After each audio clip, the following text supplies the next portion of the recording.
자, 로마는 그로부터 6세기 경으로 가면 자, 서로만 이미 멸망해서 사라졌고요. 자, 동로마는 점차 서쪽으로 확장을 해가지고 유스티니아누스 황제 때는 전성기를 맞습니다. 그리고 그 당시에 가장 중요했던 5개의 도시가 있었습니다. 이 도시를 펜타르키라 불렀는데요. 동방 지역에 콘스탄티노플, 안티오크, 예루살렘, 알렉산드리아 있었고요. 서쪽에 유일하게 로마가 있었죠. 근데 여기서 주목해야 될 도시는 라벤나였습니다. 이 동로마 지역에 전체 예술 작품이 있었을 텐데 그 예술 작품을 우리가 만나기 어렵고요. 유일하게도 이 라벤나의 이 시대의 작품이 전해져 옵니다.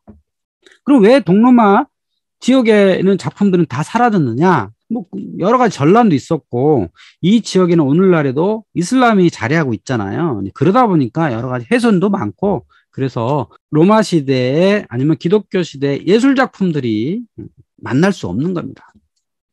자, 그러면 라벤나에는 무엇이 있냐라고 하면 라벤나는 동로마 제국의 서로마 지역 총독부가 있었어요. 그래서 그 총독부에서 운영하던 성당들이 몇 개가 있었던 거죠. 그것이 지금까지 보존이 되어서 오늘날 이제 만날 수 있습니다.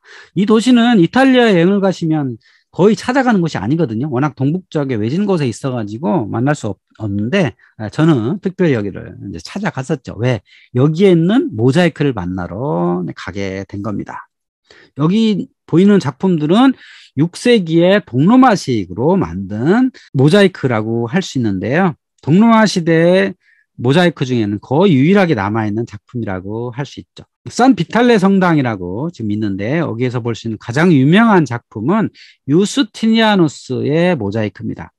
여기 작품을 보시면 가운데에 유스티니아누스가 있죠. 그래서 머리 뒤에 둥그런 후광이 있고요. 그 옆에 막시무스라고 하는 라틴어가 써 있습니다.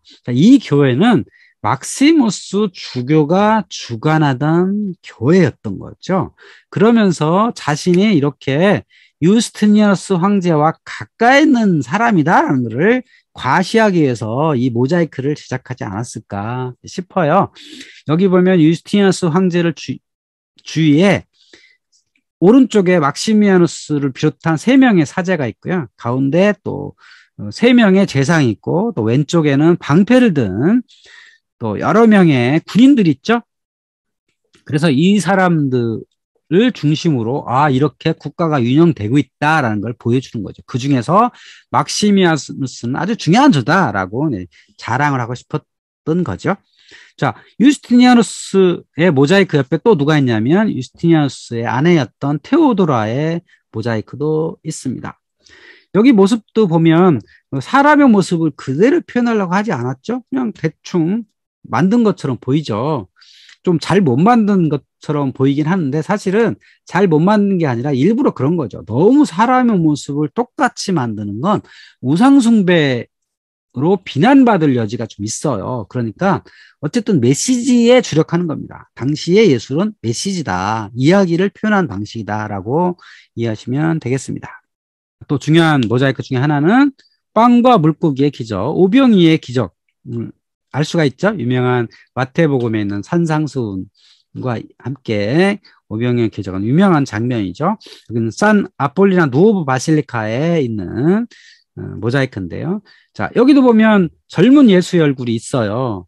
그런데 특이하게도 수염이 없습니다. 예술을 표현한 방식들은 그리스의 전통을 이인 것처럼 보이죠. 여기 이것을 만든 작가는 당연히 그리스 때부터 이어오는 이렇게 옷을 입은 로마 시대 옷 같은 스타일의 그림을 그려냈지만 어쨌든 메시지에 주력하죠. 배경은 없죠. 그러니까 그림을 그리려고 어떤 예술품 만들려고 생각을 전혀 하지 않은 거죠. 이런 메시지다. 좀 특이한 건 예수의 얼굴에 후광은 딱 있죠. 근데 수염은 없더라.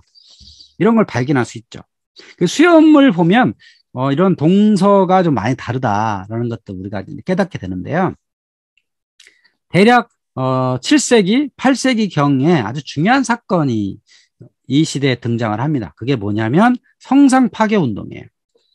자, 이 성상 파괴 운동이 왜 일어나느냐?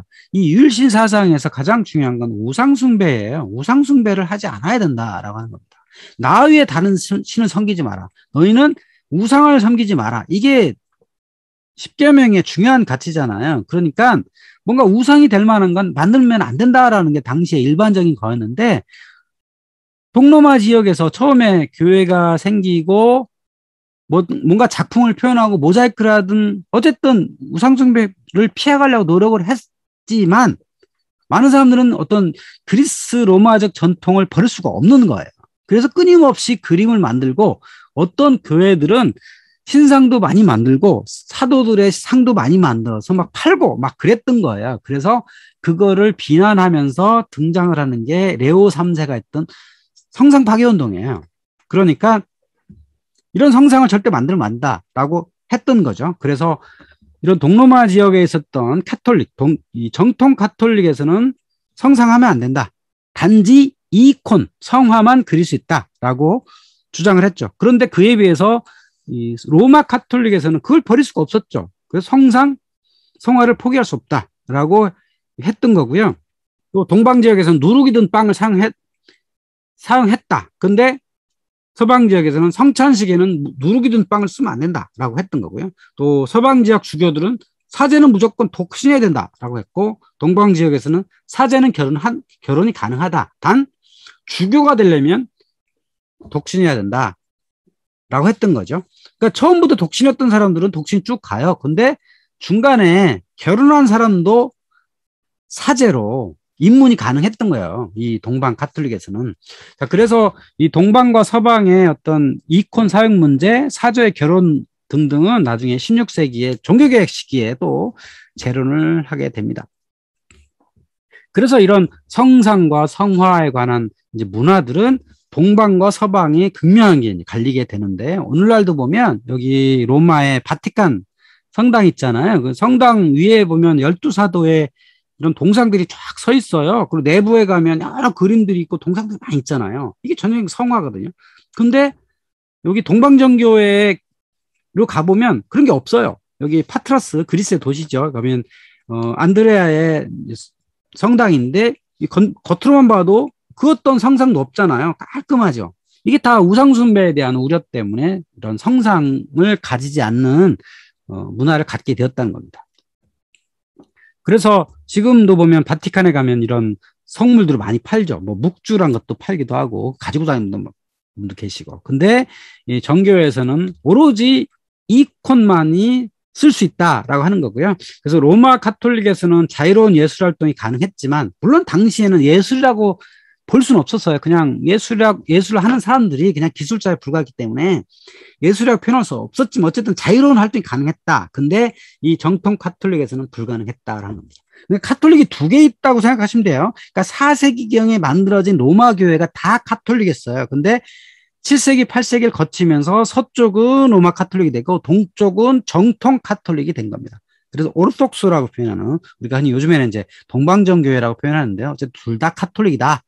이렇게 생각하시면 되는데 그 차이는 이런 성상을 만들 것이냐 말 것이냐 여기에서 상당히 많이 갈렸다라고 보시면 되겠습니다.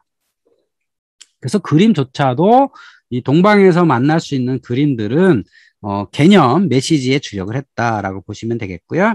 동방식, 이 비잔틴식 교회로 만들어진 곳이 몇 군데 있어요. 특히 시칠리아에 가면 이런 교회들이 있는데요. 여기도 보면 이제 그림이 그려져 있죠. 이것을 그림을 아이콘 또는 이콘이라고 불러요. 근데 7세기, 8세기경에 동방 지역에서는 모든 그림과 모든 성상들을 다 파괴했는데 시간이 지나면서 그림 정도는 있어야 뭐가 어떤 교회 활동을 하지 않겠느냐 해서 이콘, 그림만 남겼어요. 그림은 좋다. 그래서 11세기 이후에는 이런 그림을 그릴 수 있는 것으로 타협이 된 거죠. 그래서 오늘날에도 이 동방저구에 가면 그림들이 있어요. 여기는 제가 가봤던 메테오라의 동방정교의 수도원이에요. 그 수도원 안에 들어가면 이런 그림들은 굉장히 많습니다. 그러니까 이것은 11세기 이후에 교회 내에서 타협의 산물입니다. 그래서 이 정도만 하겠다라는 거고요. 로마 카톨릭 서쪽에서는 그게 상당히 자유롭게 유지가 되었던 거고요. 그래서 이렇게 교회를 지은데도 교회의 벽면을 장식하는 데 있어서도 우상숭배 우려가 있기 때문에 건축물 디자인에도 형상 부여하지 않는 이런 특징을 갖게 된 거죠.